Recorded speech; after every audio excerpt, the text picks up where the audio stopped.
It is the tail end of the 37th millennium. Abaddon, Warmaster of Chaos, launches his 8th Black Crusade. His previous campaigns had been resounding successes. His goals had all been met.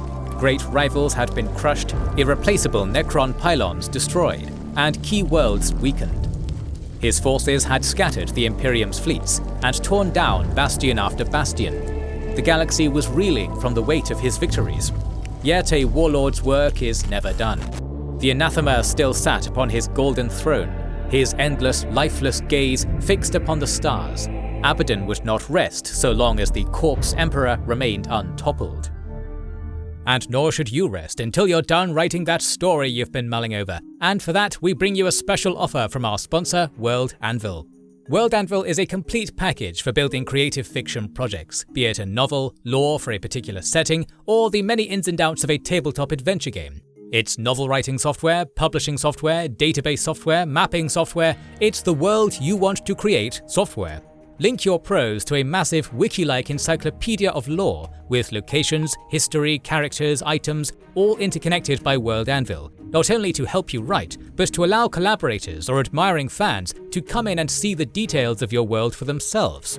Their manuscript creation process is quick to learn and extremely powerful. Never forget a detail and speed up the process to focus on the juicy parts of creativity. It's especially good if you want to write a scenario for tabletop gaming, as World Anvil supports all kinds of game system rules internally to run a campaign virtually and show players the details of the world they're in. We haven't even mentioned most of the tools World Anvil gives you, so check it all out at our link in the description. And as a bonus, if you use our code WIZARDS on their site, you'll get a full 51% off a yearly subscription to World Anvil. Use that and get started today. Throughout the lamentable catalogue of crimes Abaddon had unleashed upon the Imperium, the Chosen of Chaos had striven to ensure the favour of the Dark Pantheon. The blood god, Khorne, was well pleased with the carnage and slaughter accrued over the millennia. The jovial grandfather Nurgle had laughed heartily at the cursing of Corona during the Second Black Crusade. Even fickle Slaanesh had been won over, seduced by the screams of the Valacian population as their bodies were torn asunder by perverse indulgences. But there was one god who remained distant, Tzeentch, the Changer of Ways. By far the most inscrutable and enigmatic of the Chaos gods, his favour was hard to gain and even easier to lose. His schemes stretched across the web of time, and the complexity of his will was a puzzle that even Abaddon's greatest minds could not easily decipher. Yet the time had come for the Warmaster to make his bid. With the Great Four at his side and Drach'nyen in his hand, nothing in the Imperium would stand in his way. Abaddon's soothsayers and warp scryers were put to work. These were not the petty cultists and lesser acolytes that whispered on the edges of reality, but powerful Astartes sorcerers, leaders in their own right, feared and respected by all who knew them. Yet even they were not prepared for what lay ahead. Many were lost in the attempt to divine the will of Tzeentch. Those who dared peer too deeply into the warp were snuffed out like candles in the wind. The chaos of the Immaterium shattered even their transhuman minds, leaving them broken, trapped in endless cycles of incomprehensible visions. Their warp senses brushed against the infinite designs of the Changer of Ways, and the price was more than they could pay. Their minds could no longer distinguish between the past, present, and future. Every moment became a labyrinth, every choice an enigma without a solution. For every sorcerer who fell, another took their place, but even Abaddon's greatest psychers struggled to understand. Yet, despite the agony, a pattern began to emerge. A sequence, both numerical and esoteric, its repetition fainter than the ticking of a clock. These numbers held the key to the Warmaster's victory. The Will of Tzeentch was revealed as clearly as it ever could be. The Eighth Black Crusade was not to be a campaign of conquest. Tzeentch was not interested in the usual promises of blood and territory. This time, death would spread across the Imperium in a fractal bloom, an intricate and purposeful killing pattern that only the Changer of Ways could understand. The Eighth Black Crusade would not strike with the ferocity of a maddened Ambul, nor with the cruel precision of a homunculus. It would fall upon the Imperium seemingly at random, without warning, and with no clear purpose, beyond the execution of the numbers that had been revealed. Abaddon's forces struck across Segmentum Obscurus, attacking isolated settlements, orbital relay moons, pilgrim convoys, and forge worlds. The scale of the crusade was immense. but the logic behind the attacks was incomprehensible to Imperial minds. At first there was no obvious pattern, no connection between the disparate targets. Unlike the previous Crusades, where Abaddon had struck with ruthless efficiency and overwhelming force, this was different. The Black Legion did not follow through with their attacks. Key strategic positions were assaulted, only for the heretics to withdraw at the last moment, just before their enemies were shattered.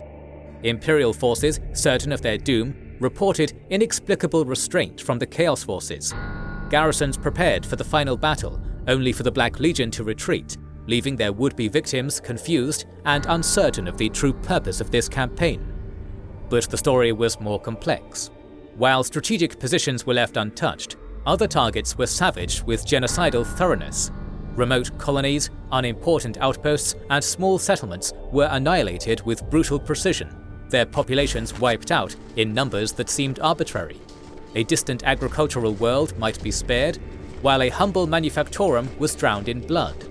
In the eyes of Tzeentch, strategy was meaningless. The only thing that mattered was the sequence. The numbers were sacred, and every death had its place.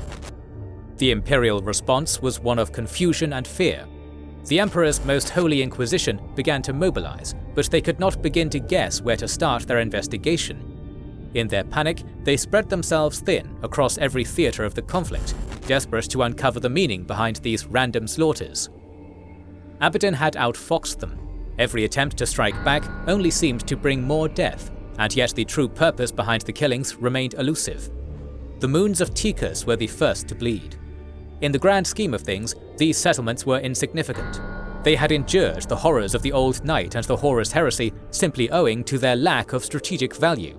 The 20 crater cities that scarred their frozen surface had survived for millennia, unnoticed and untouched. But on the day that Tzeentch's will was fulfilled, 8 of them were torn open, their domes shattered and their atmospheres sucked into the void. The inhabitants were left to freeze mid-breath.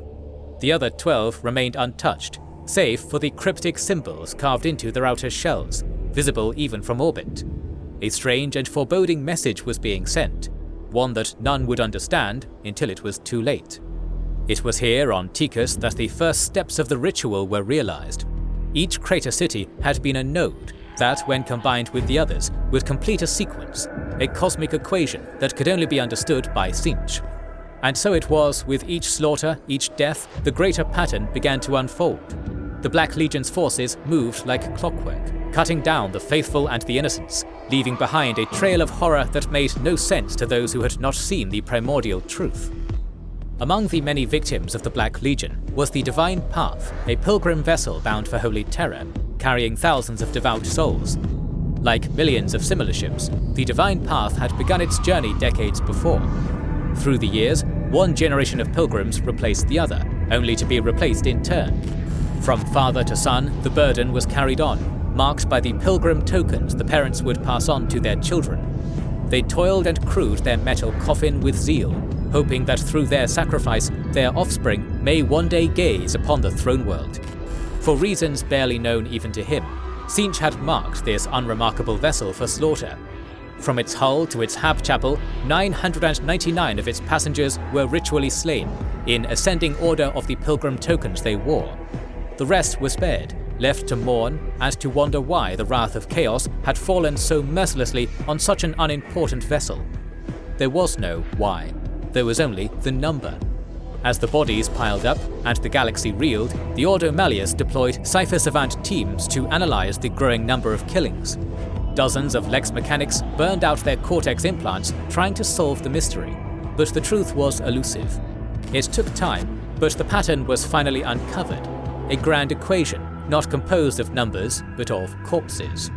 The Skullgather, as historians would later name the 8th Black Crusade, was not a campaign. It was a ritual designed to appease the Changer of Ways. The final stroke of the Skullgather came on the forge world of Rithkarn, a place once bustling with industry and innovation. But the world had long been in decay, its underclasses oppressed and abused. It was here, among the mutant workers who served in the manufactorums, that chaos truly began. Whispered words and warp-sent broadcasts inspired a great uprising, and soon the dregs of Rithkarn had turned their tools against the tech priests who had long ruled over them. Abaddon's forces arrived to find the world already in turmoil. The Black Legion had not come to claim the vast industries of the Forge World. They had come to complete them. The High Council of Tech Magi, the architects of Rithkarn's great machines, were captured and sacrificed upon the anvil of their own creation. Their bodies were torn apart and fed into the gears they had served for centuries. Blood became lubricant, screams became the hymns of the Forge. In the molten heart of Rithkarn, the final piece of the ritual fell into place, and the grand equation was completed. With that final sacrifice, the construct nodes beneath Tychus ignited with warp fire. The forbidden structures that had been buried since the long night melted and twisted in shapes that defied all reason. The veil thinned, and Tzeentch was pleased. His ever-changing will had been fulfilled. For now. By the time the Inquisition identified the pattern, it was already too late. The Crusade had ended. Abaddon had withdrawn. There were no victors, no spoils, only silence and the sickening stench of death. The Imperium was left to pick up the pieces, but they would never fully understand what had just transpired. Abaddon had sought the favour of Tzeentch, and in doing so had unleashed a ritual so complex, so terrifying, that even the most learned minds could only tremble at the thought. The Eighth Black Crusade had culminated in yet another resounding victory for the Warmaster, solidifying his dominance. But even as the echoes of his triumph reverberated across the galaxy, Abaddon knew that the war was far from over. Half a millennium later, he would rise again, ready to unleash a new and even more devastating assault upon the Imperium.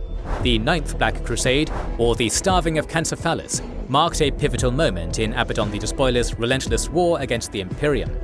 Launched in 537 M38 from the Eye of Terror, the Crusade sought to cripple one of the most vital Imperial Navy strongholds in the sector, the shipyards of Cancephalus. Abaddon's plan was deceptively simple, yet devastating in its execution. Recognizing that the shipyards relied heavily on the labor force of the nearby hive world of Anticanas IV, he decided to strike at the heart of this vital supply chain. By cutting off the labor, the Imperium's war machine would be stifled, and Cancephalus would fall silent. The assault on Anticanis would serve as a prelude to the broader devastation that was to come. The Anticanis massacre began with the swift arrival of Abaddon's Black Legion forces, supported by numerous Chaos allies. Abaddon made pacts with the World Eaters, the Word Bearers, the Purge, and the Apostles of Minth-Ras, all of whom joined in the brutal onslaught. His battle barges and grand cruisers decimated the orbital defences of Anticanis, allowing for a bombardment of fusion bombs and vortex torpedoes that obliterated the planet's surface. Chaos Space Marines, brutal and relentless, descended upon the dying world, sweeping through the remains of the hives in a blood-drenched rampage. At the forefront of the assault was the demon prince Daleth, who spearheaded the attack on Monarchiv, the Imperial governor's seat. For 16 days, Daleth and his demonic hordes ravaged the lower levels of the hive, slaughtering millions of refugees as they fled. The surviving inhabitants were captured and enslaved, herded back to the ships that would carry them away to an unknown fate. The Imperial response came swiftly, but not quickly enough. Astropaths broadcasted warnings to the Imperium, and the Silver Skulls chapter of the Space Marines answered first, launching a series of hit-and-run attacks that sought to delay the Chaos forces. Yet Abaddon was a master of timing. He knew that the incoming Imperial reinforcements would spell the end of the massacre if they were not swiftly concluded, and he had no plans to meet them in person. Thus, the Warmaster led the final assault on Monarchiv himself, accompanied by his Black Legion Terminators. They tore through the defenders with brutal efficiency, massacring the Adeptus Arbites and the Planetary Defense Forces in a 2-day bloodbath. With the capital under his control, Abaddon had his forces kill or capture as many of the planet's population as possible, leaving only devastation in their wake. The old and the sick were put to the sword, while the rest were packed into slave ships bound for the Eye of Terror. As Imperial Guard regiments began to arrive in orbit, Abaddon's forces made their departure, slipping past the Imperial fleet and leaving chaos in their wake. The Warmaster did not bother to inform his allies about his redeployment. They were left stranded upon the world to bog down the Loyalists. With the bulk of the Imperial forces occupied on Anticanis, the Despoiler would be free to strike at Cancephalus. The Imperial forces that arrived to retake Anticanis found themselves embroiled in a grim war of attrition with Abaddon's unwilling rearguard. The stranded heretics fought with a ferocity and desperation fueled by Abaddon's betrayal. The Imperial Guard regiments, reinforced by elements of the Adeptus Astartes, attempted to rally against the Chaos forces left behind to delay their pursuit. However, the planet was already an inferno of devastation, its infrastructure shattered beyond repair. The planet's hives lay in ruin, its once thriving cities now charred skeletons, and the surviving population was reduced to little more than broken survivors or enslaved captives. Despite the Imperial forces' relentless efforts to reclaim Antennis, the world was beyond saving. Its once vibrant ecosystems turned to barren wastelands, its people scattered or dead. Worse still, the Imperial Navy shipyards at Cancephalis, the lifeblood of the sector's naval defense, were rendered completely crippled. Starved of manpower thanks to Abaddon's deliberate strike at Antennis, these vital shipyards lay dormant. They remained unable to repair or resupply the Imperial fleet.